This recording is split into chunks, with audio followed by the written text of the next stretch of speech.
మన జాతులు, పేద జాతులు, కటిక పేదలు, కొత్త పాత రోజులు అన్నాం.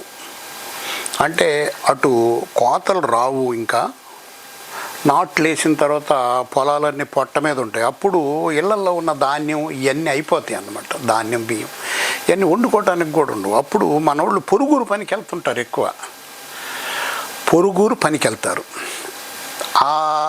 ఆ కాన్సెప్ట్ బేస్గా శ్రీశ్రీ రాసిన ఒక కవిత్వం ఉంది, చిన్నది. తలుపు గొళ్ళెం అంటే కుక్క పిల్ల, సబ్బు బెళ్ళ, తలుపు గొళ్ళెం, హారతి పళ్ళెం కాదేది కవితకు అనర్హం అంటుంటాడు శ్రీశ్రీ. కుక్క పిల్ల, అగ్గిపుల్ల, సబ్బు బిళ్ళ, తలుపు గొళ్ళెం, హారతి పళ్ళెం, వీటిని తీసుకొని ఒక చిన్న కవిత రాశా. అది చూద్దాం. హారతి పళ్ళెం అనే పేరుతో రాయటం జరిగింది.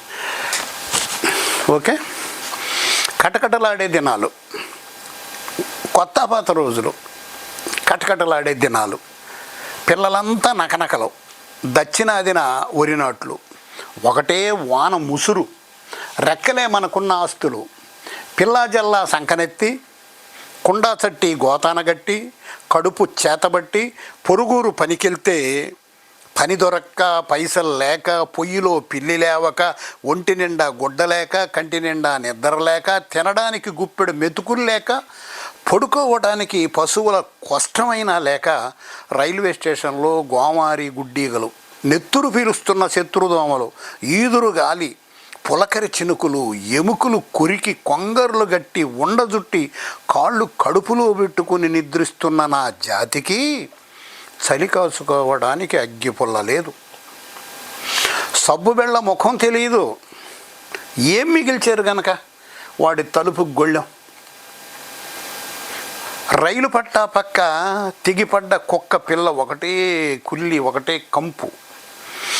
కర్మాగారంలో, కార్ఖానాలో, చేను గట్లపై, గుడి మెట్ల క్రింద గులక రాళ్లపై నా జాతి జూగాడుతుంటే, కార్ఖానాలు, కర్మాగారాల్లో, చేను గట్లపై, గుడి మెట్ల కింద గులకరాళ్లపై నా జాతి జోగాడుతుంటే, గర్భగుళ్ళో హారతి పళ్ళెం వారసులు తేరగా ఆరగిస్తున్నారు నా దేశాన్ని నైవేద్యంలా.